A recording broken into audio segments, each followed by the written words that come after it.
Manifesto ya New Uganda nzajirina. So let's break it down. Yesterday they released 3 manifestos, the NRM, the NUP, and the FDC manifesto. And I'm going to make 3 different videos breaking down those different manifestos. But today we are starting with the NUP manifesto. So a quick summary of the NUP manifesto. Before we get into the contents, the party president left us a message. This one I'll upload you to read it by yourself. So pause the video and read it yourself. So the NUP manifesto focuses on 11 policy priorities, at least the first ones from 2026 and beyond. And a quick overview of this particular first one. They talk about restoring freedom, constitutionalism and human rights, end of corruption, consolidate national unity, guarantee equal access to quality public services, creating jobs, establishing a public school feeding program. They talk about the position of the diaspora. They talk about land grabbing. They want to ensure sustainability of management of resources, but also transform Uganda into a tech-driven economy. Disclaimer, I'm going to particularly focus on what I found unique in this manifesto and what stood out for me.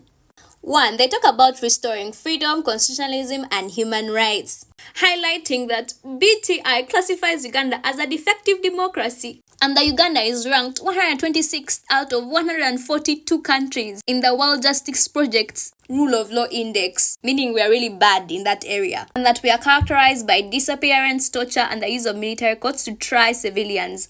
Yet Uganda is a key signatory to key international human rights instruments. So you ask yourself, yes, but what are you going to do about it? I think this is one of my favorite things about this manifesto, is that at every point whereby they are mentioning the new resolution, they say, our promise for a new Uganda. Okay, what are they exactly promising in the area of human rights? 1, they want to restore the constitutional order. How are they going to do that? They want to reinstate presidential age limits and term limits. They want to amend the UPDF Act so that civilians are not being tried under general court martials. They want to ensure media freedom so that journalists are not being harassed by the UPDF and other police people.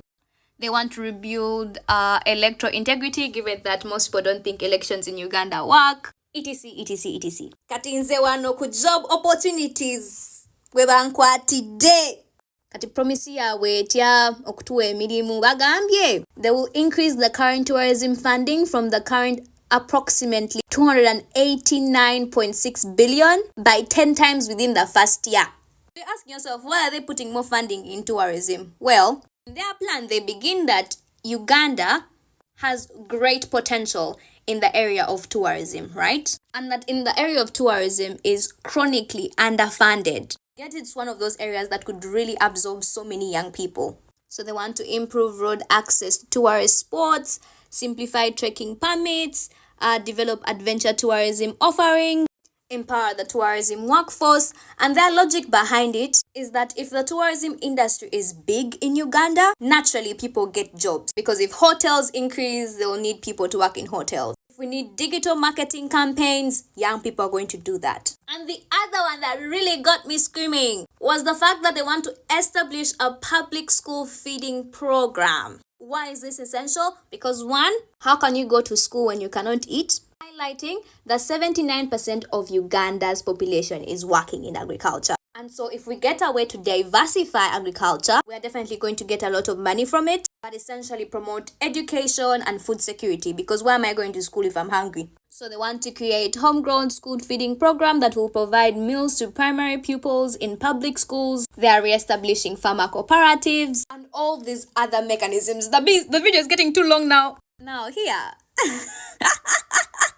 They want to devolve the local government. If you don't know what devolve means, essentially means distribution of power, whereby power is not central but it's distributed. Essentially what the local council can do, at this time for them they are saying real devolution. So apparently they're implying that the current devolution we have is not real. Why are they essentially doing this? Because they believe service delivery at a grassroots level still remains very poor. And what are they going to do about it? They want to scale up local government funding, want to abolish the offices of the RDCs and the RCCs. Why are they doing this? Because they believe that they are costly, duplicative, and politically biased structures that undermine democracy. Okay, we can go on and on and on about these particular promises. But those were my key interests, and those are the things that I found very, very interesting. If you have time, take off time to read the new Uganda Manifesto.